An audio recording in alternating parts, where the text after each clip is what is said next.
પહેલાના વખતમાં આપણા ગામડાઓમાં સંતો આવતા, મર્યાદા ભક્તો, એ મર્યાદી હોય બધા, પણ ઓમ વૈષ્ણવ હોય પાછા, કે વૈષ્ણવ પોતાને હારે લાલન સ્વરૂપ પણ બિરાજતું હોય, મર્યાદા માર્ગથી રમતું બમતું સ્વરૂપ હોય, એની સેવા કરતા હોય. એક વખતે નારદજી કહે, મારું નામ હરિદાસ, હું 5 વર્ષનો હતો, 7 વર્ષનો હતો, મારી માં વિધવા હતી, અમારા ગામમાં સંતોનું મંડળ પધાર્યું, ચાતુર્માસ શરૂ થતા હતા. હવે સંન્યાસીઓનો નિયમ હોય, ચાતુર્માસ કોઈ એક જ જગ્યાએ રોકાય. સૌથી વયોવૃદ્ધ મહાત્મા હતા ને, એના ઉપર પ્રભુ બિરાજતા હતા, રમતા બમતા પ્રભુની પણ સેવા પહોંચતા હતા. હરિદાસ કહે, મહાત્મા મને પાસે બોલાવે, એની સેવામાં હું જોતરાયો. હું અને મારી માં આ સંતો મહાત્માઓની સેવા કરતા હતા. એમ કરતા કરતા 1 મહિનો ગયો. મહાત્માઓને અમારા ઉપર પ્રેમ આવ્યો ને, એટલે પોતાની જૂઠણ પધરાવતા હતા. એ પ્રસાદ લઈ લઈએ, પછી જે વધે અમને આપે. એ મહાત્માઓનો પ્રસાદ લઈ લઈને અમારી બુદ્ધિ પવિત્ર બની ગઈ. રોજ રાત્રે સત્સંગ થાય, વહેલી સવારે મહાત્મા પોતાના લાલન પ્રભુની સેવામાં પહોંચે. એ વખતે હરિદાસ કહે, હું એમની પાસે બેસતો. ક્યારેક ક્યારેક પ્રભુ સાનુભાવ જતાવે. એ મહાત્મા એ બાલકૃષ્ણ લાલની સામે વાતો કરતા હોય, એ મેં સાંભળ્યું. બસ ત્યારથી હૃદયમાં એક જ ભાવ થયો કે આ બાલકૃષ્ણ લાલ આ મહાત્માની સાથે વાતો કરે તો મારી સાથે કેમ વાતો ન કરે. આ મારા બાળ માનસમાં એક વાત પેસી ગઈ અને સતત મને એ ટોર્ચરિંગ થતું રહેતું કે આ મહાત્મા સાથે બાલકૃષ્ણ લાલ વાતો કરે, મારી સાથે કેમ ન કરે.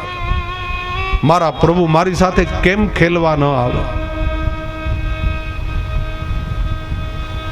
પ્રભુ આવે ખેલવા ભાઈ આપણી સાથે. કુંભનદાસજી બધા અષ્ટ સાપ સખાઓ થયા, બધાની સાથે પ્રભુ ખેલા જ છે. ખેલા છે કે નહીં? એના કુંભનદાસજીને તો કુંભનો કહીને જ બોલાવતા. ઘોડો ઘોડો કરીને માથે પ્રભુ ખેલા છે. આવા ભગવદી જીવો હતા સાહેબ. એક વખતે તો ખેલતા ખેલતા સાયંકાલ થઈ ગયો. હવે કુંભનદાસજીને તો ત્યાં ઉપર પ્રભુના દર્શન કરવા જવાનો નિયમ હતો પ્રભુના મંદિરમાં. એટલે સાયંકાલ થવા આવ્યો, સેન ભોગના દર્શન કરવાનો નિયમ હતો. કુંભનદાસજીએ કહ્યું, પ્રભુ હવે આપ એકલા ખેલો, હું દર્શન કરવા માટે જાઉં છું. પ્રભુ કે, કુંભના હું તો અહીંયા બિરાજું છું, તું કોના દર્શન કરવા જાય છે? હું તો અહીંયા બિરાજું છું, ત્યાં મંદિરમાં કોના દર્શન કરીશ? બોલે, પ્રભુ આપના. અરે પણ હું અહીંયા છું, તારે ત્યાં જવાની શું જરૂર? કુંભનદાસજી કહે, પ્રભુ તમારો કાંઈ ભરોસો નથી હો. તમે તો આજે અહીંયા મને પ્રત્યક્ષ મળો છો, આવતીકાલે કોઈ બીજાની ઉપર કૃપા કરવા વયા જાઓ. મારો જે નિયમ છે એ તો નિયમ છે, હું ત્યાં જ દર્શન કરવા જાય.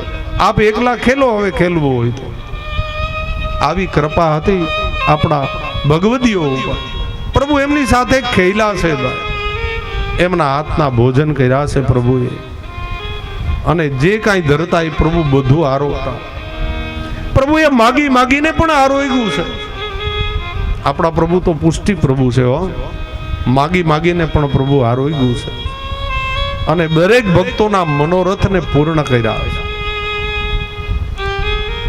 નારદજી મનમાં વિચાર કરે કે એ પ્રભુ મારી સાથે ક્યારે વાત કરે. એટલે 4 માસ ચતુર્માસ પૂરા થયા, સંતોને જવાનો સમય થયો. હરિદાસ નાનકડા એવા બોલાવ જે મહાત્મા હતા એને પાસે બોલાવ્યા. હરિદાસ અહીંયા આવ બેટા, તે 4 મહિના સુધી અમારી બહુ સેવા કરી. એક કામ કર બેટા, હવે તારે જે જોઈએ તે માગી લે, હું તને આપું. નારદજી કહે, મહાત્મા બીજું તો કંઈ જોતું નથી, હું માગું એ આપશો? બોલે, હા આપીશ, માગ. એક કામ કરો, મને તમારી સાથે લઈ જાઓ, આ સિવાય મારે કંઈ જોતું નથી. આંખમાં નેત્રમાં જલ ભરાઈ ગયા. મહાત્મા કહે, હરિદાસ તું અમારા ભેગો આવીને શું કરીશ, અને શું કામ આવવું છે અમારા ભેગું? તું તો ગ્રહસ્થી છો, અમે સંન્યાસી. નારદજી કહે મહારાજ મારે બીજું કોઈ કારણ નથી આવવાનું, પણ હવે તમારા જે બાલકૃષ્ણ લાલ છે ને એના દર્શન કરીને મારા હૃદયમાં એવો ભાવ થઈ ગયો, હવે તમારા પ્રભુનું મને વ્યસન થઈ ગયું. તમારા બાલકૃષ્ણ લાલના જ્યાં સુધી દર્શન ન કરું ત્યાં સુધી આત્મામાં ક્યાંય શાંતિ વળતી નથી મહારાજ, હું એના વગર મરી જાય. મહાત્માને ખબર પડી ગઈ કે જીવને પ્રભુનો સંબંધ થઈ ગયો. હે લગની લાગી શ્રી વલ્લભ તારા નામની,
આખા દોડ ને કીર્તનો હું નહીં બોલું એટલે મને ક્ષમા કરજો.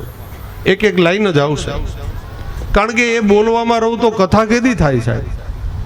કથા જ એટલી મોટી છે ભાગવતજીની, જેમાં કીર્તનો કે દોડ પદ ગાવા જાય તો આ ભાગવતજી પૂરું જ ના થાય સાહેબ. આ ભાગવતજીની કથા એટલી દિવ્ય છે, એટલી વિશાળ છે, અને મારા ક્રમમાં એ આવે કે મારે ભાગવતજીની કથા પૂર્ણ કરવી, એને અધૂરી ન રાખી શકાય. એટલે બનતા પ્રયત્ને પૂરેપૂરી કથા આપને સંભળાવું એવો મારા હૃદયનો ભાવ છે. એટલે કીર્તનોને થોડા મારે ટૂંકાવવા પડે, એક કડી બોલીને આપણો ભાવ પ્રદર્શિત કરી લઈએ, પ્રભુ માની લેશે. બરાબર? એટલે વધારે કીર્તનો દોડ કે કોઈ ભજનો બોલવા એ મને પરવડે એમ નથી, એટલા માટે એક કડી જાવું છે. એટલે એક ક્ષમા કરજો. કોઈ કીર્તન મને એવું લાગશે ને સમય હશે તો બોલશું, પણ આ તો આપણો ભાવ સ્પષ્ટ કરવા માટે કીર્તન છે, આપણો ભાવ સમજવા માટે કીર્તન કે પદ કે ધોડ છે. બાકી તો મનાઈ જ છે વધારે પડતું સંગીત કે વધારે પડતા ધોડ કીર્તનો ભાગવતજીમાં ચાલે જ નહીં, કારણ કે ભાગવતજી જ પૂરું ન થાય સાહેબ. એટલે આપણે ભાગવતજીને ન્યાય આપીએ. નારદજી મહાત્માઓને કહે છે મને તમારી સાથે લઈ જાઓ, તમારા પ્રભુ વગર હવે મને ક્યાંય ગમતું નથી.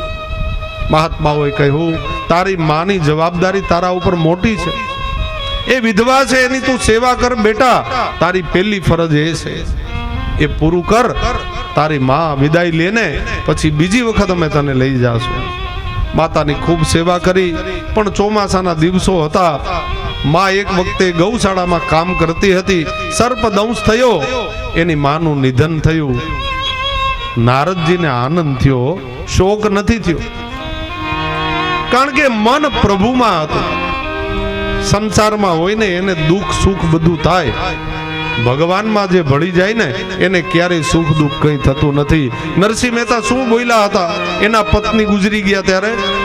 કે ભલું થયું ને ભાંગી જંજાળ, હવે તો સુખેથી ભજશું શ્રી ગોપાલ. સારું થયું આ વિદાય થઈ. મહાત્માઓને મહાપુરુષોને એનું કોઈ દુઃખ સુખ હોતું જ નથી. એ બધા દુઃખ સુખ હું તમે લઈને બેઠા છીએ, અને એમાંય બનાવટ જ હાલે છે હો બધું. આમ જુઓ તો 12 દિવસ સુધી બાપા વયા ગયા ને રોતા હોય, અને 12મે દિવસે પાછા લાડવાય ખાતા હોય. આમાં હું સમજવું જ ખબર પડતી નથી.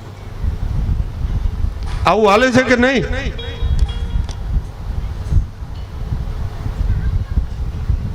સંસારીઓ છે ને સ્વાર્થી છે સાહેબ, એમાં બહુ ફસાવું નહીં. પ્રભુમાં ફસાઈ જાવ ને બીજે ક્યાંય ફસાવાની જરૂર નહીં પડે. સંસારીઓ સ્વાર્થી છે. સ્વાર્થ સદાય ત્યાં સુધી બધું કરી લે, સ્વાર્થ પૂરો થાય એટલે જય શ્રી કૃષ્ણ. નારદજી એ તો મહાત્મા છે ભાઈ. પ્રભુનો જીવ હતો ને, માં મરણ પામી આનંદિત થયા કે મારા ભક્તિ માર્ગમાંથી એક આડસ વહી ગઈ. એ જ વખતે ઘરનો ત્યાગ કરી એના અર્ધોદેહિક કર્મ કરીને જંગલમાં જી પીપળાના વૃક્ષ નીચે સતત સ્મરણ કરે છે. પેલા મહાત્માની સાથે વાતો કરતા એ બાલકૃષ્ણલાલ મારી સાથે ક્યારે વાતો કરશે? નેત્રમાં જલ ભરાય, રડવું આવે. પ્રભુ એક વખતે કૃપા કરી, આંખ બંધ હતી અને પ્રભુનું સ્વરૂપ પ્રગટ થયું. બાલકૃષ્ણલાલ જાણે દોડીને આવતા હોય, લે હરિદાસ, હું તને મળવા માટે આવ્યો. કબ મિલી હો, કબ ભેટી હો. દોટ મૂકીને જ્યાં સામે આવ્યા, આંખ બંધ છે, સમાધિમાં દેખાય છે પ્રભુ. નારદજી હાથ ઊંચા કર્યા પ્રભુને પકડવા માટે કે મારી ગોદમાં પ્રભુને ખેલાવું. પણ એ જ વખતે સ્વરૂપ ખડખડાટ હાસ્ય કરતું ફરી દૂર જવા લાગ્યું. નારદજીને કહે, હરિદાસ, હજી તારો ઘોડો છે ને પાયકો નથી બરાબર. હજી તારે મારે એક જન્મનો અંતરાય છે. ત્યાર પછી હું તને રૂબરૂ મળીશ, તારા મનની બધી ઈચ્છા પૂરી કરીશ, તારા મનોરથ સિદ્ધ કરીશ. પણ થોડી ભક્તિ કરી લે. અને એ વખતે જ્યારે પ્રલય કાળ આવ્યો, બ્રહ્માના નસકોરાથી આખું જગત બ્રહ્મામાં વિલીન થયું. નારદજી કહે, હું પણ એમાં વિલીન થયો ભેગો. બ્રહ્માના ઉદરમાં ગયો, કેટલા કલ્પ સુધી બ્રહ્માના ઉદરમાં રહ્યો. અને ફરી વખત જ્યારે સૃષ્ટિની રચના થઈ ત્યારે બ્રહ્માના માનસ પુત્ર રૂપે હું પ્રથમ પ્રગટ થયો. સપ્ત ઋષિઓ પ્રગટ થયા. અને ત્યારથી હું જો ભગવાનનો હવે દીકરો કહેવાઉં છું. હવે મારે જે લોકમાં જવું હોય મને કોઈ અડચણ નથી, મને કોઈ ના નથી. ભગવાનની સાથે જ્યારે ઈચ્છું ને ત્યારે સત્સંગ કરી શકું, પ્રભુને ખેલાવી શકું. તો આ સત્સંગનો મહિમા છે સાહેબ. સત્સંગ દ્વારા નારદજી ભગવાનના પુત્ર રૂપે પ્રગટ થયા. સત્સંગ શું ન આપી શકે? આ સત્સંગનો પ્રભાવ. અને એટલે નારદજીએ કહ્યું વેદવ્યાસજીને, મહારાજ, તમને જે મૂંઝવણ છે ને હૃદયમાં, તમે 18મા પુરાણની રચના કરો. અને એનું નામ છે શ્રીમદ ભાગવત શાસ્ત્ર. મારી પાસે ચતુશ્લોકી છે, મને મારા પિતા બ્રહ્માએ આપેલું. આ ચતુશ્લોકી ભાગવત હું તમને પધરાવું. તમે તો વેદ વ્યાસ છો. વ્યાસનો અર્થ થાય વિશાળ. જે ટૂંકું હોય ને મોટું બનાવી દે એનું નામ જ વ્યાસ છે. તમે તો પરમ જ્ઞાની છો, મહાપુરુષ છો. 4 શ્લોક આપું, એમાંથી 18,000 શ્લોકનો વિસ્તાર કરો. અને એ 18,000 શ્લોકમાં અત્યાર સુધી જગતમાં શાંતિ ન આવી એનું એક જ કારણ હતું. 17 પુરાણ બનાવ્યા, પણ એમાં કેવા ભગવાનના વર્ણનો કર્યા વેદ વ્યાસજીએ. સહસ્ત્ર શિરેખા સહસ્ત્રાક્ષ સહસ્ત્રપાત સભૂમિ ગો સર્વત સ્પ્રેતવા ત્યધિષ્ઠ દશાંગુલમ. ભગવાનને 1000 માથા ને 1000 હાથ ને 1000 આમ. આવા વર્ણનો તમે કર્યા. પદ્મ પુરાણ, બ્રહ્મ વૈવર્તક પુરાણ, વરાહ પુરાણ, વામન પુરાણ, આ 17 પુરાણ બનાવ્યા, પણ એકેયમાં તમે બાલકૃષ્ણ લાલના બાલ ચરિત્રોનું આલેખન નથી કર્યું મહારાજ. અને જ્યાં સુધી બાલકૃષ્ણ લાલનું આલેખન નહીં થાય ત્યાં સુધી જગતમાં શાંતિ નહીં આવે. માટે તમે શ્રીમદ ભાગવતજીની રચના કરો અને 10મ સ્કંદ નિરોધ લીલાની તમે રચના કરો. આ તરફ નારદજી ચતુશ્લોકી ભાગવત આપી અને વિદાય થયા. વેદ વ્યાસજીને ફરી મનમાં આવ્યો એક પ્રશ્ન કે વિચારવું અને લખવું બે સાથે ન થઈ શકે. લખવું ને વિચારવું બે કેમ થાય? કારણ કે આ કઈ સીધું લખવાનું કોપી નહોતી કરવાની. ચતુશ્લોકી જે ભાગવત હતા એના એક એક અક્ષર ઉપર સમાધિમાં એને જોવાનું હતું કે પ્રભુની આ દિવ્ય લીલા ક્યારે થઈ, આ દિવ્ય લીલા ક્યારે થઈ. એ સમાધિમાં જોઈ જોઈને કેતું જવાનું અને લખતું જવાનું. એટલે લેહિયાની જરૂર પડે. ભગવાન ગણપતિને બોલાવ્યા અને એમના દ્વારા 18,000 શ્લોક એ લિપિમાં ગોઠવાયા અને 18,000 શ્લોક એ બની ગયા. 18,000 શ્લોક જ્યારે બની ગયા, વેદ વ્યાસજીને ફરી પાછી ચિંતા આવી. કારણ કે એ કાળ 5,500 વર્ષ પહેલાનો હતો સાહેબ. એ વખતે આ મીડિયા કઈ હતું નહીં, ટીવી નહોતા, મોબાઈલ નહોતા, કઈ હતા નહીં, રેડિયો નહોતા.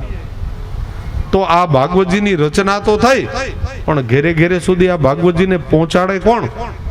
અત્યારની જેમ હતું ઇન્સ્ટાગ્રામ ને વોટ્સએપ ને, ઘેરે ઘેરે તરત પહોંચી જાય. અહીં ભાગવતજીની કથા હાલે છે, ઘણા ઘેરે બેસીને જોતા હશે, આમાંથી કોઈ ઉતારતા હોય તો એની ક્લિપો મૂકે એટલે બધાને ખબર પડે કે માધુપુરમાં કથા ચાલે. પણ એ વખતે આવો યુગ નહોતો સાહેબ. તો ઘર ઘર સુધી આ ભાગવતજીને કોણ પહોંચાડે? એટલે એ પ્રશ્ન પાછો આવ્યો. વેદ વ્યાસજીના શિષ્યો હતા, એને કહ્યું મહારાજ તમારે બીજે ક્યાંય જવાની જરૂર નથી. તમારો આ વારસો, જો આ પિતાનો વારસો હતો, વેદવ્યાસજીનો વારસો જ હતો ને. ભારતનો મોટામાં મોટો પવિત્ર ગ્રંથ એટલે શ્રીમદ ભાગવતજી. આ મોટામાં મોટો વારસો હતો વેદવ્યાસજીનો. પિતાનો વારસો કોને મળે? બોલો તો ખરા, કોને મળે? કોને? દીકરાને. કોને કીધું આવું? પિતાનો વારસો દીકરાઓને જ મળે એવું કોને લખી દીધું? તમે સાચા છો, લૌકિક રીતે તો દીકરાને જ મળે, પણ દીકરા લાયક હોય ને તો મળે. હો, માતા પિતાની સેવા કરે તો મળે. માતા પિતાને વૃદ્ધાશ્રમમાં મૂકી આવ્યા હોય તો માતા પિતા આપે? કોઈ વૃદ્ધાશ્રમમાં આપી દે પોતાની સંપત્તિ? કેટલાય માતા પિતા મેં જોયા છે આવા. દીકરાઓને નોય આપે. દીકરા લાયક હોય ને તો આપે. એટલે વેદ વ્યાસજીને તો કઈ 5-25 વીઘાની વાત નહોતી સાહેબ. આ ભારતનો મોટામાં મોટો ગ્રંથ શ્રીમદ ભાગવતજી, જે સાક્ષાત પ્રભુનું વાંગમય સ્વરૂપ હતું, કોના ઉપર પધરાવું? વેદ વ્યાસજીના શિષ્યોએ કહ્યું મહારાજ તમારા પુત્ર સુખદેવજી છે ને એ એક જ લાયક છે. વેદ વ્યાસજીએ કહ્યું એ નહીં શક્ય બને. કેમ? બોલે એ તો નિરાકાર બ્રહ્મનો ઉપાસક છે. સુખદેવજી મહારાજ એ મૂર્તિ પૂજામાં નહોતા માનતા, સ્વરૂપ પૂજામાં નહોતા માનતા. એ તો નિરાકાર બ્રહ્મના ઉપાસક હતા, જે ન દેખાય એવા ભગવાનને માનતા હતા. હવે આ તો સાકાર ગ્રંથ છે ભગવાનનો. આમાં સુખદેવજી કેવી રીતે રાજી થશે? વેદ વ્યાસજીના શિષ્યોએ કહ્યું મહારાજ એને મનાવવા એ અમારું કામ છે. તમે અમને વેણુ ગીતના શ્લોકો ભણાવો. શ્રીમદ ભાગવતજીના 10મ સ્કંદના વેણુ ગીતના 2 શ્લોક ભણાવ્યા વેદ વ્યાસજી. અને એ શ્લોક બોલતા બોલતા સુખદેવજી જે જંગલમાં સમાધિસ્થ હતા એ જંગલમાંથી પસાર થાય છે. પહેલો શ્લોક બોલે છે વેણુ ગીતના 2 શ્લોક. એમાં પહેલો શ્લોક એ પ્રભુના સ્વરૂપનું જેમાં વર્ણન છે કે બાલકૃષ્ણ પ્રભુ કેવા. બરે હા પીડમ નટવરવપુ કર્ણયો કર્ણિકારમ બિભ્રદવાસ કનક કપિસો વૈજયંતિમ ચ માલામ રંધ્રાન વેણો અધરા સુધયા પૂરયન ગોપવૃંદે વૃંદારણ્યમ સ્વપદરમણમ પ્રાવિશાદ ગીત કીર્તિ. ભગવાનનું સ્વરૂપ કેવું? બરહા પીડમ નટવર વપુ કર્ણયો હો કર્ણિકાર. પ્રભુ જ્યારે ગાયો ચરાવવા જતા પીડા કેસરી વસ્ત્રો પ્રભુએ ધારણ કર્યા હોય, બંને હાથની અંદર સુંદર વેણીઓ પધરાવી હોય. કર્ણયો હો કર્ણિકારમ, પીડી કડેનના પ્રભુએ પુષ્પ પોતાના કાન ઉપર ધારણ કર્યા હોય, મકરાકૃતના પ્રભુએ કુંડલ ધારણ કર્યા હોય, મયુર પંખનો પ્રભુએ મુગુટ ધારણ કર્યો હોય. આવા ત્રિભંગ લલિત સ્વરૂપ પ્રભુ જ્યારે વૃંદાવનમાં પધાર્યા હોય, એ પ્રભુનું અદ્ભુત સ્વરૂપ જોઈ અને ગાયો ઘાસ ખાવાનું ભૂલી જાતી સાહેબ. આવા મનમત અદ્ભુત પુષ્ટિ પ્રભુ હતા ભાઈ. આપણા પ્રભુ આવા છે. બરહા પીડમ નટવર વપુ કર્ણયો હો કર્ણિકારમ. અને આ સ્વરૂપનું જે વર્ણન, એ શ્લોક જ્યારે સુખદેવજી મહારાજે સાંભળ્યો, નિરાકાર બ્રહ્મના ઉપાસક આ સ્વરૂપનું વર્ણન સાંભળીને ધીરે ધીરે ધીરે ધીરે નિરાકારના ઉપાસક સાકાર બ્રહ્મમાં મોહિત થવા લાગ્યા. આ પ્રભાવ હતો વેણુગીતનો. નહીતર નિરાકારમાં માનવા વાળા સુખદેવજી મહારાજ ક્યારે સાકાર બ્રહ્મને ન માને. સાકાર બ્રહ્મમાં મોહિત થયા અને ધીરે ધીરે ઊભા થવા લાગ્યા. ત્યાં વેદવ્યાસજીના શિષ્યોએ બીજો શ્લોક બોલ્યા વેણુગીતનો, જેમાં પ્રભુનો સ્વભાવનું વર્ણન છે. જો સ્વરૂપ તો ઘણાયનું સારું હોય, રૂપાળા તો ઘણા હોય, પણ એનો સ્વભાવ સારો ન હોય તો આપણે એની સાથે સંબંધ બાંધીએ ન બાંધીએ. આપણે જ વાતો કરીએ કે રૂપાળી બહુ છે પણ આમ જરાક મગજનું ઠેકાણું નથી, ત્યાં આપણે સંબંધ ન કરીએ. એના કરતા જરાક સાંભળી ભલે રહી દીકરી, પણ એનો સ્વભાવ બહુ સારો છે, ન્યા સગાઈ કરાય, ન્યા સંબંધ બાંધીએ. એટલે વેદવ્યાસજીના શિષ્યોએ સ્વભાવનું વર્ણન કર્યું, અરે સ્વરૂપનું વર્ણન કર્યું, પણ સ્વભાવ કેવો છે પ્રભુનો એ જાણવો જરૂરી છે ને. પ્રભુનું સ્વરૂપ તો અદ્ભુત છે. કરોડો કામદેવને લજ્જિત કરે એવા પ્રભુ છે પુષ્ટિ પ્રભુ. પણ એનો સ્વભાવ કેવો? તો હવે સ્વભાવનું વર્ણન કરે છે બીજા શ્લોકમાં.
પ્રભુનો સ્વભાવ કેવો? આપણા પુષ્ટિ પ્રભુનો સ્વભાવ કેવો છે? 7મા દિવસે પ્રભુનું પ્રાગટ્ય જ્યારે થયું શ્રીમદ ગોકુલમાં, નંદ બાવાના ઘરે પ્રભુ પહોંચ્યા. 7મે દિવસે પેલી રાક્ષસી પૂતના આવી હતી ને પ્રભુને મારવા માટે, હૈયામાં વિષ ભરીને આવી ભાઈ, પ્રભુને મારવા માટે આવી હતી. પણ આપણા પુષ્ટિ પ્રભુ કેટલા કૃપાળુ છે. પ્રભુએ શું વિચાર કર્યો હતો? અહો બકીયમ સ્તનકાલ કૂટમ, આ પૂતના અવિદ્યા છે, આ રાક્ષસી છે, આવી છે મને મારવા. પણ પ્રભુએ શું વિચાર કર્યો? આવી છે મને દૂધપાન કરાવવા. શું કામ આવી હતી પૂતના? હૈયામાં વિષ ભરીને આવી હતી ને, દૂધપાન કરાવવા. તો દૂધપાન કોણ કરાવે? માં હોય એ જ કરાવે ને સાહેબ. તો પ્રભુએ એવો સદવિચાર કર્યો. જો આ પુષ્ટિ પ્રભુનો વિચાર, એટલા માટે પુષ્ટિ પ્રભુના શરણમાં રહેવું એ જ આપણું કલ્યાણ છે સાહેબ. પુષ્ટિ પ્રભુ જ આ વિચાર કરી શકે, અન્ય કોઈ ભગવાન આ વિચાર ન કરી શકે. પુષ્ટિ પ્રભુએ વિચાર કર્યો, આવી છે પૂતના રાક્ષસી મને મારવા માટે, પણ મને દૂધપાન કરાવવાની છે. દૂધપાન તો માં યશોદા કરાવે. તો આ મને જ્યારે દૂધપાન કરાવશે ને, ત્યારે થોડી ક્ષણ માટે એને મારા પ્રત્યે પુત્ર જેવો ભાવ જાગશે. અને જેને મારા પ્રત્યે પુત્ર જેવો ભાવ જાગે એને આ કનૈયો કોઈ દી નરકની ગતિ ન આપી શકે. એટલે મારી માં યશોદાને જે ગતિ મળે એ જ ગતિ હું આ પૂતનાને આપી દઉં. આ છે કૃપાળુ પ્રભુ, આપણા પુષ્ટિ પ્રભુ. હવે તમે કોના શરણમાં જાશો વિચાર કરો. પૂતના જેવી રાક્ષસીને પ્રભુ ગૌલોક આપી દેતા હોય તો તમે તો બધા સેવા કરો છો. આપણી દુર્ગતિ થાય? આપણી દુર્ગતિ ન ક્રિયતે લૌકી કિમ ચ ગતિમ. આપ શ્રી મહાપ્રભુજીનું અભય વચન છે આપણને. હે વૈષ્ણવો, ત્યારે ક્યારેય તમારી અધોગતિ નહીં થાય. આપણે ચિંતા કરવાની જરૂર જ નથી. ચિંતા કાપી ન કાર્યા નિવેદિતાત્મા કદાપિતી. જેને નિવેદન કરી દીધું છે એને ક્યારેય ચિંતા નથી કરવાની સાહેબ. પ્રભુએ આપણું બાવડું પકડી લીધું છે. પણ હાવ વેમમાં ન ફરતા, થોડી થોડી સેવા તો કરવી પડશે. 16 ગ્રંથો હૃદયમાં ધારણ કરવા પડશે.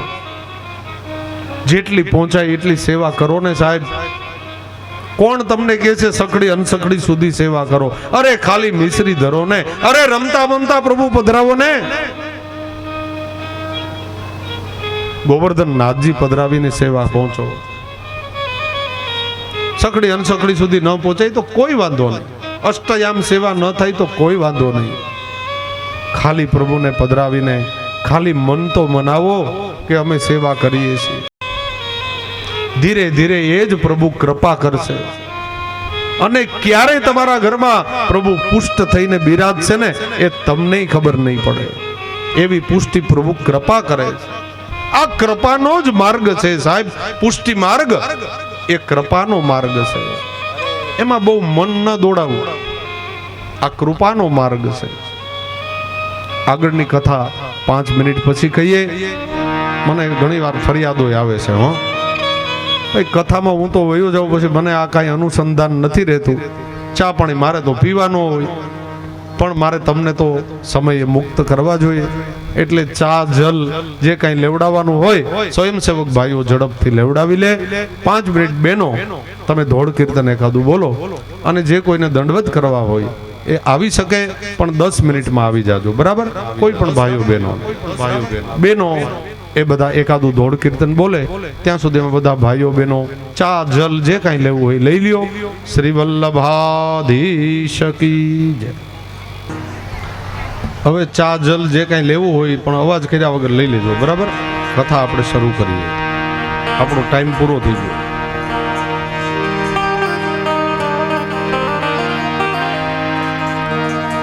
શ્રી સુત ઉવાચ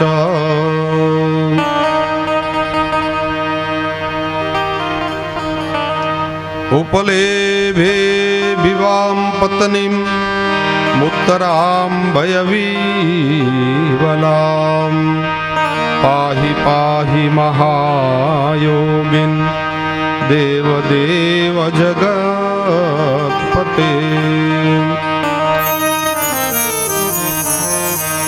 વ્યાસજીના શિષ્યો પ્રભુના સ્વરૂપનું વર્ણન અને સ્વભાવનું જ્યારે વર્ણન કર્યું, સુખદેવજી મહારાજ લુબ્ધ બન્યા. વ્યાસજીના શિષ્યો પાસે આવીને કહ્યું, મહાત્માઓ આ બંને શ્લોક તમે કોની પાસેથી ભણ્યા? આ બે જ છે કે વધારે છે? વ્યાસજીના શિષ્યોએ કહ્યું, સુખદેવજી મહારાજ, આ તો બે જ બોલ્યા, આવા 18,000 છે.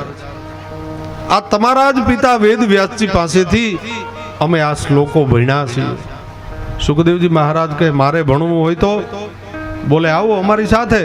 વેદ વ્યાસજીના શિષ્યોને મનમાં થયું, ભલું થયું ભગવાન, અમે આજ કરવા આવ્યા હતા.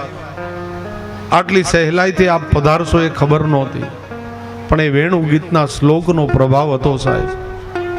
બે શ્લોકમાં હવે વાતો બંધ કરી દેવાની હો બેનો. મેં તમને 10 મિનિટ આપી, હવે વાતો સાવ બંધ. આ બેન કોણ વચ્ચે ઊભા છે? બેસી જાઓ. કથા શરૂ થઈ જાય પછી કથા સિવાય બીજી કોઈ વાત નહીં. બેસી જાઓ, એક ચિત્તથી કથા સાંભળો.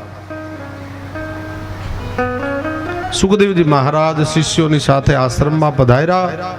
વેદ વ્યાસજી એનું વર્ણન કર્યું અને 18,000 શ્લોક એમને ભણાવ્યા. 18,000 શ્લોક જ્યારે સુખદેવજી મહારાજને ભણાવી દીધા, વેદ વ્યાસજીને માથા ઉપરથી જાણે પર્વત જેવો ભાર હતો ને એ હળવો થયો. વેદ વ્યાસજીને હવે આનંદ થયો કે એક મોટું કાર્ય મેં પાર પાડી દીધું. વેદ વ્યાસજી મહારાજને હવે આનંદ થયો. એટલે સોનકાદી ઋષિ મુનિઓ કહે છે કે હે સૂતજી મહારાજ, આ ભાગવતજીની કથા ક્યાંથી શરૂ થઈ, કયા ક્ષેત્રથી શરૂ થઈ, એ આપ અમને કહી સંભળાવો. જો મૂળ ભાગવત અહીંથી શરૂ થાય છે. હવે આપણા ભારતની દિવ્ય 3 કથાઓ, એમાં શ્રીમદ ભગવદ ગીતા, મહાભારત અને શ્રીમદ ભાગવતજી, આ ત્રણેય દિવ્ય ગ્રંથો છે. અને ત્રણેયની શરૂઆત એક જ ક્ષેત્રમાંથી થઈ છે. ત્રણેયની શરૂઆત એક જ ક્ષેત્રમાંથી. કયા ક્ષેત્રમાંથી?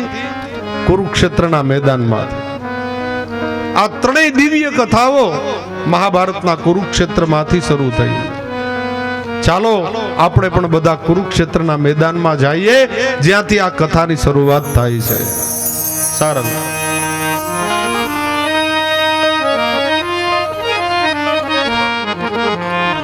શ્રીમન નારાયણ નારાયણ નારાયણ નારાયણ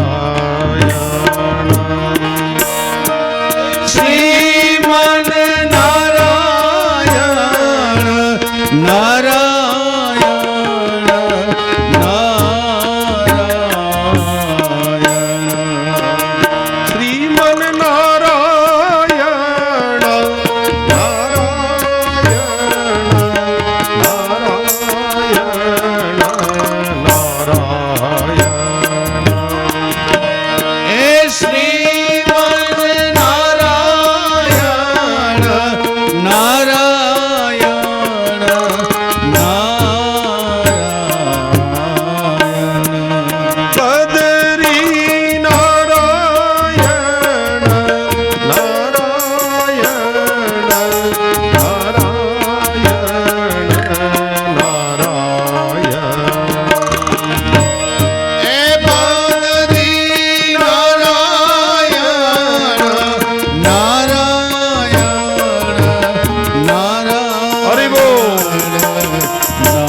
એનાથી આ કથાની શરૂઆત થાય છે ભાગવતજીની. એ 18મો ગોજારો દિવસ એ મહાભારતનો એ ગોજારો દિવસ હતો. 18મો દિવસ એ મહાભારતના કુરુક્ષેત્રના મેદાનમાંથી આ કથા શરૂ થાય. એ 18મો દિવસ સાયંકાલની સંધ્યા ખીલી હતી ને 18મા દિવસની, એનાથી આખું આકાશ લાલ રંગનું થયું હતું. અને કુરુક્ષેત્રની આખી ભૂમિ કેટલાય લાખો 200 500 1000 2000 નહીં, કેટલાય લાખો નિર્દોષ લોકોના બલિદાનો એમાં દેવાયા હતા. એનાથી લોહીની નદીઓ વહી હતી સાહેબ. એ મહાભારતનો એ ગોજારો દિવસ 18મો દિવસ. આચાર્યો મહાપુરુષો એમ કહે છે કે જો મહાભારતનું યુદ્ધ એક ન થયું હોત ને તો આપણું ભારત એ મહાસત્તા જ હતું અને આજે પણ હોત. જો મહાભારતનું યુદ્ધ ન થયું હોત તો આપણા પ્રધાનમંત્રીઓને વારે વારે જવું ને અમેરિકા એના ઘૂંટણીએ પડવા જવું પડે છે કે નહીં? જો એક મહાભારતનું યુદ્ધ ન થયું હોત તો એ અમેરિકા, આફ્રિકા, ઇંગ્લેન્ડ વર્ષોથી આપણા ઘૂંટણીએ પડવા આવતા જ હતા. આ હવે આપણે જવું પડે છે. એનું કારણ એક જ મહાભારતનું યુદ્ધ. મહાભારતના યુદ્ધમાં આપણા ભારતની લગભગ સંપત્તિ, લગભગ શસ્ત્રો, લગભગ મહાવિદ્યાઓ બધી ખલાસ થઈ ગઈ સાહેબ. આ એક મહાભારતના યુદ્ધે આપણને હજારો વર્ષ પાછળ કરી દીધા. આજે આપણો દેશ ગરીબ દેશથી ઓળખાય, નહીતર ભારતે સોને કી ચીડિયા કહેવાતો હો દેશ. એક મહાભારતના યુદ્ધે આપણને બહુ પીડિત બનાવી દીધા સાહેબ. એ મહાભારતનો 18મો દિવસ, ત્યાંથી આ કથા શરૂ થાય. કેટલી બહેનોએ પોતાના યુવાન ભાઈઓ ગુમાવ્યા હતા, કેટલી માતાઓ વિધવા બની હતી, કેટલી બહેનોના એકના એક ભાઈઓ આમાં ખપી ગયા હતા, કેટલી દીકરીઓ બાપ વગરની થઈ હતી સાહેબ. કેટલી માતાઓએ પોતાના લાલ એ બલિદાન ચડાવી દીધા હતા. આ બધા જ નિર્દોષ હતા. લગભગ દોષિત તો બહુ ઓછા હતા, લગભગ નિર્દોષ જ મર્યા હતા. અને એ સાયંકાલનો જ્યારે સમય થતો હતો, દ્રોણાચાર્યનો દીકરો હતો, એનું નામ હતું અશ્વત્થામા. અશ્વત્થામાનો મૈત્રી દુર્યોધનની સાથે હતી, એનો મિત્ર હતો. દુર્યોધનને પેટમાં બળતું હતું કે લગભગ તો કૌરવો બધા ખલાસ થઈ ગયા છે, પણ કદાચ રહેવો સહેવો કોઈ એકાદ જીવ તો હોય અને છેલ્લા પાણીની ઈચ્છા હોય તો લાવ પીવડાય. આ છે દ્રોણનો દીકરો અશ્વત્થામા, જેને કાયમી દુર્યોધન અને કૌરવો પ્રત્યે પ્રેમ હતો. હાથમાં ખુલ્લી તલવાર લીધી, એક હાથમાં મસાલ, કારણ કે સાયમ સંધ્યા થઈ ગઈ, થોડું અંધારું થયું. કરોડો લાશના ઢગલાઓ પડ્યા હતા. એના ઉપર પગ મૂકીને અશ્વત્થામા આગળ વધે. ગરધેણો આવી અને માંસના લોચા લઈને આકાશમાં જાય છે. આ ભયંકર બીભત્સ ચિત્ર છે સાહેબ. એ મહાભારતનું આખું યુદ્ધ સાંભળ્યું હોય ને એને ખબર હોય, બાકી તો ટીવી સિરિયલમાં આ કાંઈ નથી બતાવતા. કરોડો જીવો એની અંદર હોમાઈ ગયા હતા. ભારતની લગભગ સંપત્તિ વપરાઈ ગઈ, મહાવિદ્યાઓ ખલાસ થઈ ગઈ. એ અશ્વત્થામા છેલ્લું પાણી પીવડાવવા માટે નીકળ્યો હતો અને બોલતો જાય, મહારાજ છત્રપતિ દુર્યોધનનો જય હો, મહારાજ દુર્યોધનનો જય હો. દુર્યોધન હવે છેલ્લા શ્વાસ ભરતો હતો. ભીમની એટલી ગદાઓ પડી હતી ને, છેલ્લા શ્વાસ ચાલતા હતા. એમાં આ અશ્વત્થામાનો અવાજ સાંભળ્યો અને કાન ચમકા કે છત્રપતિ અને મહારાજ કહેવા વાળો તો હવે કોઈ બચ્યો નથી. આ કોણ છે? કાન દઈને અવાજ સાંભળ્યો, ખબર પડી મારા ગુરુનો દીકરો, મારો મિત્ર અશ્વત્થામા છે. છેલ્લી જેટલી તાકાત હતી ને ભેગી કરી અને મોટેથી બૂમ પાડી, ભાઈ અશ્વત્થામા, હું અહીંયા છું. અશ્વત્થામાને થયું આ તો મહારાજ દુર્યોધનનો અવાજ છે, હજી જીવે છે. જે તરફથી અવાજ આવ્યો એ તરફ દોટ મૂકીને ગયા.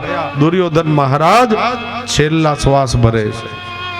અશ્વત્થામાને કહીને અશ્વત્થામા આવીને કહ્યું, મહારાજ દુર્યોધન, તમારી આ દશા થઈ. દુર્યોધન કહે, ભાઈ વિધાતાએ મારા બધા ખેલ બગાડી નાખ્યા હો. મેં ધાર્યું તું શું ને થયું શું. વિધાતા ખેલ લગભગના બગાડી જ નાખે છે હો. બગાડી નાખે છે કે નહીં? પ્રભુનું ચરણારવિંદ નહીં પકડીએ ને તો ખેલ આપણા બગડી જ જવાના છે. આપણને જેટલા ખેલ ખેલતા આવડે ને એના કરતા 1000 ગણો આ વાલો છે ને હોશિયાર છે સાહેબ. એટલે ખેલ પાડી જ દે. પ્રભુના ચરણારવિંદને જો યાદ નહીં રાખીએ તો ખેલ બગડવાના જ છે. દુર્યોધનનો બગડી ગયો ખેલ. વિધાતાએ મારા ખેલ બગાડી નાખ્યા. ધાર્યું તું શું થયું શું. અશ્વત્થામા કે બીજી વાતો રહેવા દો મહારાજ, હવે તમારા છેલ્લા શ્વાસ ચાલે છે, તમારી છેલ્લી ઈચ્છા જે હોય તે બોલો. દુર્યોધન હસતા હસતા કહે, અશ્વત્થામા, પહેલી અને છેલ્લી મારી એક જ ઈચ્છા છે. જો આ મરવા સમયે પણ હજી આ સુધરો નથી ભાઈ, એટલે એને મહાપુરુષોએ દંભી અભિમાની કહ્યો, એટલે એને ખલ પુરુષ કીધો છે શાસ્ત્રોએ. આ ખલ છે, મરવા સમયે ન સુધરે સાહેબ. આમ તો ન સુધરે પણ મરણ સમયે માણસ સુધરી જાય એમ કહે છે બધા. આ ખલ હોય ને મરવા સમયે ન સુધરે. દુર્યોધન ન સુધરો. અશ્વત્થામા કહે, મહારાજ બોલો ને છેલ્લી શું ઈચ્છા છે. એક જ ઈચ્છા હતી ને હજી એક જ ઈચ્છા છે. તારાથી થાય એમ હોય તો હા પાડ, વચન આપ. અશ્વત્થામા કહે, હા મહારાજ બોલો. મારી એક જ ઈચ્છા છે, 5 પાંડવોના માથા કાપીને લઈ આવ જા. તારાથી થાશે? આ મારી પહેલી ને છેલ્લી ઈચ્છા છે. અશ્વત્થામા જાય છે. હા મહારાજ, થોડી વાર પ્રાણ ટકાવો, હમણાં જ લઈને આવું. જાણે કે વાડીએથી મૂળા ઉપાડવા જવા હોય ને એવી વાત કરે છે. મૂળા ગાજર લેવા જવાતા? થોડી વાર પ્રાણ ટકાવો, હમણાં જ આવું. દુર્યોધન કહે, ભાઈ જલ્દી આવજે. દુર્યોધન અશ્વત્થામાને કહે, અશ્વત્થામા દોડતો ગયો, પણ એની પાંડવોની છાવણીમાં તો દ્વારિકાધીશ પ્રભુ બિરાજતા હતા. રાત્રિના અર્ધરાત્રિ ગઈ. પ્રભુએ બધાને સચેત કર્યા, પાંડવો અત્યારે એક એવું નક્ષત્ર ઉદિત થયું છે, આપ મારી સાથે આવો. ગંગા સ્નાન કરીએ ને. મહાભારતના યુદ્ધ વખતે તમે કરેલા પાપ એ ધોવાઈ જાય. કુંતા, દ્રૌપદી, 5 પાંડવો બધા તૈયાર થયા, કારણ કે પાંડવોને તો ભગવાનનું એકનું જ શરણ હતું સાહેબ. એ બીજા કોઈને માનતા ન હતા, પણ દ્વારિકાધીશ કહે ને બસ એમ જ કરે, એટલે તરી ગયા. કોઈ એકનું શરણ હોવું જોઈએ જીવનમાં, તો તરી જાય. પણ ઘણાને તો રોજ શરણ બદલે હો, કંઠિયું બદલે. 7 પેઢીથી પ્રભુ બિરાજતા હોય ઘરમાં, અને એના સંતાનો આજે બીજાની કંઠી પહેરીને બેઠા છે. બોલો, આમાં આપણું કલ્યાણ થાય? વિનંતી કરવું આવું ન કરતા સાહેબ. તમારા પૂર્વજો જે પ્રભુની સેવા પધરાવી છે ને એ જ માર્ગમાં આગળ વધજો. કંઠિયું ન બદલે, ગુરુ ન બદલે, સંપ્રદાય ન બદલાવાય, એમાં આપણું કલ્યાણ નથી. આવું કરશો તો પ્રભુ રાજી નહીં થાય. અને આ કોઈ ટોળા ભેગા કરવા માટે હું આ કોઈ પ્રચાર નથી કરતો એમ ન માનતા. શાસ્ત્રો જે આજ્ઞા કરે છે એ જ કહું છું. આપણો પુષ્ટિ માર્ગ એ ટોળા ભેગા કરવાનો માર્ગ નથી. એ જે કરતા હોય એને મુબારક. આ તો સિંહનો માર્ગ છે સાહેબ, એમાં શિયાળિયાનું કામ નથી. આ તો સિંહનો માર્ગ છે. આ કોઈ સામાન્ય માર્ગ નથી. આ કોઈ ટોળાબંધી નથી, કોઈ ટોળા ભેગા કરવાનો કોઈ મતલબ નથી. એ તો પ્રભુના જે જીવ હશે એ જ આવશે, કારણ કે સાક્ષાત પ્રભુ એનું વર્ણન કરે છે. તમારે બનવું હોય તો તમે વૈષ્ણવ ન બની શકો. પ્રભુ કૃપા કરે, વર્ણન કરે તો જ વૈષ્ણવતા દીક્ષા પ્રાપ્ત થાય. મન હોય કે ન હોય, પ્રભુ વર્ણન કરે તો થવું પડે. અને લાખ ઈચ્છા હોય તો એ વૈષ્ણવતા ન પ્રાપ્ત થાય, જિંદગી વહી જાય. એ તો પ્રભુની કૃપા હોય તો થાય. બાકી આ કોઈ ટોળાબંધી કે નાકાબંધી કરવાની કોઈ વાત નથી આમાં. અશ્વત્થામા ચાલતો થયો પાંડવોના મસ્તક કાપવા માટે. દ્વારિકાધીશે બધાને સતેજ કર્યા, ગંગાજીના કિનારે લઈ ગયા. 5 બાળકો સૂતા હતા પાંડવોના, એને પણ જગાડ્યા. એને કીધું મામા, કારણ કે કૃષ્ણ મામા થતા ને, દ્રૌપદીને બેન બનાવી હતી અને પરમ સખી પણ હતી પ્રભુની હો દ્રૌપદી. એટલે કહ્યું મામા તમે જાઓ, અમારાથી નહીં આવી શકે, અમે થાકી ગયા. પ્રભુએ બહુ સમજાવ્યા પણ ન સમજ્યા. ભગવાન કે તો હવે કાયમી માટે તમે સૂતા જ રહ્યો, તમારે જાગવું નહીં પડે. હવે પાછળથી અશ્વત્થામા આવ્યા, 5 બાળકોના મસ્તક કાપી, મસ્તકો લઈ અંધારામાં ખબર ન પડી કોના મસ્તકો કાપ્યા, લઈને ગયો. અને અહીંયા યાત્રા પૂરી કરીને પ્રભુએ થોડી જ વારમાં કહ્યું ચાલો પાછા છાવણીમાં. પાંડવો કહે પ્રભુ આ ઘડીએ ઘડીએ શું કામ આમ અમને હેરાન કરો છો? અહીંયા લઈ આવ્યા, હવે કયો હાલો છાવણી, તમારી લીલા કઈ સમજાતી નથી. પ્રભુ કે બધુંય સમજાઈ જશે, છાવણીમાં તો પહોંચો. અને અહીંયા દુર્યોધનની પાસે 5 મસ્તકો લઈ અને અશ્વત્થામા પહોંચ્યો. દૂરથી જોયો અશ્વત્થામાને આવતો અને ફૂલાવા લાગ્યો દુર્યોધનને એમ કે 5 પાંડવોના મસ્તક આવ્યા, જે હું 18 દિવસમાં ન કરી શક્યો 5 મિનિટમાં કરીને આવ્યો અશ્વત્થામા, ધન્યવાદ. માંડો ખડખડાટ હાસ્ય કરવા. પણ જ્યારે અશ્વત્થામા નજીક આવ્યો ને, પેલી ચિત્તાઓ બળતી હતી, એના પ્રકાશથી મોઢા દેખાયા. ખબર પડી 5 પાંડવોના નહીં, પાંડવોના 5 બાળકોના મસ્તકો છે. અને એ જ વખતે દુર્યોધને માથું પછાડ્યું. અશ્વત્થામાને કહે મહારાજ, અશ્વત્થામા તે તો મને પણ કલંકિત બનાવ્યો. મારે જે વેર હતું ને એ 5 પાંડવો સાથે હતું, એના બાળકો સાથે મારે કોઈ દુશ્મની નથી. 5 બાળકોના મસ્તક લઈ આવ્યો ને, અમારા પરિવારના રહ્યા સહા આ મૂળિયા ઉખેડીને તું લઈ આવ્યો. અને બાલ હત્યાનું પાપ તારે મારે બે ભોગવવું પડશે. શું કામ લઈ આવ્યો? અશ્વત્થામાએ ક્ષમા માગી, 5 મસ્તકો નાખીને ભાગ્યો. અને આ તરફ દુર્યોધન મહારાજનો પ્રાણ ગતિ કરી ગયો. દુર્યોધનને આશીર્વાદ હતો કયો કે હાસ્ય અને રુદન બેય જ્યારે ભેગા થશે ત્યારે તારું મૃત્યુ થશે. આજે બંને ભેગા થયા અને પ્રાણ ગતિ કરી ગયો. અશ્વત્થામાને ખબર પડી ગઈ હવે મને કોઈ નહીં બચાવે અને દ્વારિકાધીશ મને છોડશે નહીં. માંડો ભાગવા. છાવણીમાં આવ્યા દ્વારિકાધીશ અને 5 પાંડવો. અંદર જ્યાં પ્રવેશ કરવા જાય, પ્રથમ અર્જુનજી જતા હતા, બાવડું પકડીને કીધું ઉભો રે, બાળકોની છાવણીમાં તું ન જતો, પેલા દ્રૌપદી પાંચાલીને જવા દે. દ્રૌપદીએ જ્યાં અંદર પગ મૂક્યો, આખી છાવણી રક્ત રંજીત, 5 બાળકોના ધડ પડ્યા છે માથા વગરના. હો, જેનો એક દીકરો યુવાન ગુજરી ગયો હોય એ માની કેવી દશા થાય ભાઈ?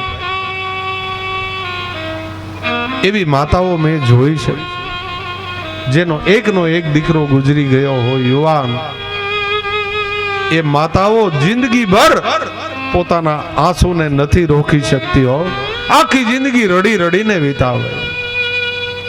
એવી માતાઓ મેં જોઈ છે, જેનો એકનો એક લાલ જેને વિદાય કર્યો હોય, ઈ માને પૂછો તો ખબર પડે સંતાન ગુમાવવાનું કયું દુઃખ હોય. આખી જિંદગી મિષ્ટાન નથી ખાતા, પોતાનો પતિ જીવિત હોવા છતાંય એવી માતાઓ મેં જોઈ છે, જે પોતાના સૌભાગ્યના ચિહ્નો ભૂસી નાખે. દીકરો ગુજરી જાય ને ક્યારે માથામાં સેથો ન પૂરે, ન મંગળસૂત્ર ધારણ કરે, ન બંગડી ક્યારેય પહેરે, હો, ન સારા વસ્ત્ર પહેરે, ન પ્રસંગમાં જાય. આવી માતાઓને મેં જોઈ છે, જેણે પોતાના દીકરાઓ ગુમાવ્યા હોય. તો એક દીકરો ગુમાવવાનું જો આટલું દુઃખ થતું હોય, તો દ્રૌપદીએ 5 ને વિદાય કર્યા. એને કેવું દુઃખ થયું હશે વિચાર તો કરો. દ્રૌપદીએ ભયંકર બૂમરાડ પાડી. દ્વારિકાધીશ દોડીને ગયા. દ્રૌપદીને માથા ઉપર હાથ મૂકીને કહે, હા દ્રૌપદી, પાંચાલી, તું તો મારી બેન છો. દ્વારિકાધીશની બેન આટલી નબળી ન હોય હો. તને રડવાનો અધિકાર નથી. એ તો વિધાતાનો ખેલ છે. તું રડવાનું બંધ કરી દે દ્રૌપદી.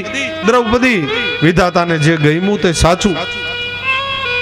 મનુષ્ય આમાં કાંઈ કરી શકે નહીં. હું ને તું શું કરી શકવા? પ્રભુને જે ગમ્યું તે સાચું. દ્રૌપદીનું બાવળું પકડી છાવણીની બહાર લઈ આવ્યા. દ્રૌપદી અત્યંત આક્રાંત કરીને રડે. પ્રભુએ બહુ સમજાવ્યા. દ્રૌપદી કહે, મારા 5 પતિઓ અને મારા બાળકોની આ દશા. અર્જુનથી ન રહેવાનું. અર્જુને સીધી જ પ્રતિજ્ઞા કરી, દ્રૌપદી, તારા બાળકોના માથા કાપનાર તારા શત્રુને જ્યાં સુધી પકડીને નહીં લઈ આવું અને એને પ્રાણ દેહનો દંડ નહીં આપું, ત્યાં સુધી હું ગાંડીવ નહીં ચલાવું. સંકલ્પ કરી લીધો. ભગવાન દ્વારિકાધીશે સામું જોયું કે આ ભાઈ છે ને પ્રતિજ્ઞાઓ કરવામાં પૂરો છે. કોણ? અર્જુન. અને બધી પ્રતિજ્ઞાઓ પૂરી મારે કરાવવાની છે. ભગવાન સમજી ગયા, આ ભાઈ પ્રતિજ્ઞા કરશે, પૂરી મારે કરાવવી પડશે. પ્રભુએ કહ્યું, ચાલ, તે પ્રતિજ્ઞા કરી તો પૂરી તો મારે જ કરવી પડશે. રથમાં પ્રભુ આરૂઢ થયા. પાછલી બેઠકે અર્જુન સડસડાટ વેગે રથ ચાલતો હતો. પેલો અશ્વત્થામા ભાગતો હતો. પ્રભુએ કહ્યું, જો આ તારા બાળકોનો હત્યારો, પકડી લે. પકડીને લઈ આવ્યા. દ્રૌપદીના ચરણમાં ધક્કો મારીને પછાડી નાખ્યો. લે દ્રૌપદી, આ તારા બાળકોનો હત્યારો, આ તારો શત્રુ છે. અર્જુન પાસે જઈને દ્વારિકાધીશને કહે, દ્વારિકાધીશ, મેં પ્રતિજ્ઞા કરી છે, તમને ખબર છે ને? પ્રભુ કે હા. તો પ્રભુ હવે આને મારી નાખું ને? જો દ્વારિકાધીશને સુડી વચ્ચે સોપારી થઈ હો. થઈ કે નહીં સુડી વચ્ચે સોપારી? અર્જુન ભગવાનને પૂછે છે, હવે આને મારી નાખું ને? દ્વારિકાધીશ કહે, જો ભાઈ અર્જુન, સુડી વચ્ચે સોપારી એટલે થઈ હતી કારણ કે આ બ્રાહ્મણનો દીકરો છે અને દ્રોણાચાર્ય ગુરુનો દીકરો છે. શાસ્ત્રમાં ચોખ્ખી વાત લખેલી છે, તમે વાંચી લેજો. પદ્મ પુરાણમાં બ્રાહ્મણ ગમે એવું કર્મ કરે, બ્રાહ્મણ ગમે એવો દોષ કરે, ગમે એવો અપરાધ કરે, બ્રાહ્મણને મૃત્યુ દંડ નથી અપાતો. બ્રાહ્મણ મૃત્યુ દંડથી વંચિત છે. એ ગમે એવું કર્મ કરે એને એની હત્યા ન કરી શકાય. બ્રહ્મ હત્યા એ મોટામાં મોટી હત્યાનું પાપ છે. બ્રાહ્મણને મૃત્યુ દંડ ન આપી શકાય, શાસ્ત્ર ના પાડે. એટલે ભગવાન હલવાણા દ્વારિકાધીશ કહે, અર્જુન, હા પાડું તોય મારે તો આ બાજુ ખાણ છે અને આ બાજુ હરબ છે. જાવું કઈ બાજુ? નથી ખાણમાં પડી શકાતું, નથી સર્પ બાજુ જવાતું. બે બાજુ તકલીફ છે, નથી હા પડાતી, નથી ના પડાતી. એમ ન કહી શકે કે ન મારી શકાય, કારણ કે એને બાળકની હત્યા કરી છે. શાસ્ત્ર એને આતતાઈ કીધા છે. કેવા કીધા છે? આતતાઈ. એ સંસ્કૃત શબ્દ છે. ગુજરાતીમાં આપણે એને આતંકવાદી કહીએ છીએ. આતંકવાદીઓ એને તો મારી જ નખાય કે નહીં ભાઈ? આતંકવાદીને મારવાથી જે રાષ્ટ્ર વિરોધી પ્રવૃત્તિ કરે એને મારી નાખો તો કોઈ દિવસ દોષ ન લાગે. શાસ્ત્રમાં લખેલી વાત. પણ આતતાઈ કેવા કોને? 7 પ્રકારના જે કર્મ કરે ને એ આતતાઈ છે. 7 પ્રકારના જે પાપ કરે, મત્તમ, પ્રમત્તમ, અનુમત્તમ. જે ગૌશાળાનો ચારો ભર્યો હોય ને એને અગ્નિ લગાડે, એને આતતાઈ કહેવાય. ગામના જે સ્વચ્છ જલ ભરેલા હોય પીવા માટેના, એમાં ઝેર પધરાવે, અથવા તો એ વાવ કુવાને જે નુકસાન કરે એને આતતાઈ કીધા શાસ્ત્રમાં. રાષ્ટ્ર વિરોધી પ્રવૃત્તિ કરે એને આતતાઈ કીધા. રાષ્ટ્રની સંપત્તિને જે નુકસાન કરે એ બધા આતતાઈ. બાળકની જે હત્યા કરે એ પણ આતતાઈ. નિહત્તા ઉપર જે વાર કરે એ પણ આતતાઈ. આ 7 પ્રકારના જે કર્મ કરે ને એને આતતાઈ કીધા છે આપણા શાસ્ત્રોમાં. અને શાસ્ત્રોએ છૂટ આપી આ 7 કર્મ કરે ને પછી બ્રાહ્મણ હોય તોય મારી નાખવું તો તમને પાપ નહીં લાગે, પણ એ આતતાઈ હોવો જોઈએ. આતતાઈ એટલે 7 પ્રકારના નિંદનીય કર્મ કરવા. એ ભગવાનને સુડી વચ્ચે સોપારી થઈ, એક કોરથી બ્રાહ્મણ, બીજી બાજુ એ આતતાઈ છે. હવે મારવા દેવો કે ન કેવો, આજ્ઞા દેવી કે નહીં પ્રભુએ. ભગવાન તો બહુ હોશિયાર છે ને ભાઈ, વિદ્વાન છે. એમાં કનૈયાને તો કોણ પહોંચે હે? દ્વારિકાધીશ વચ્ચેનો માર્ગ લીધો, હાકડી ગલી પકડી લીધી પ્રભુએ. મેન માર્ગ ઉપરથી જાઉં તો હલવા હું ભગવાન, એટલે પાતળી ગલીમાંથી પ્રભુ પસાર થઈ ગયા.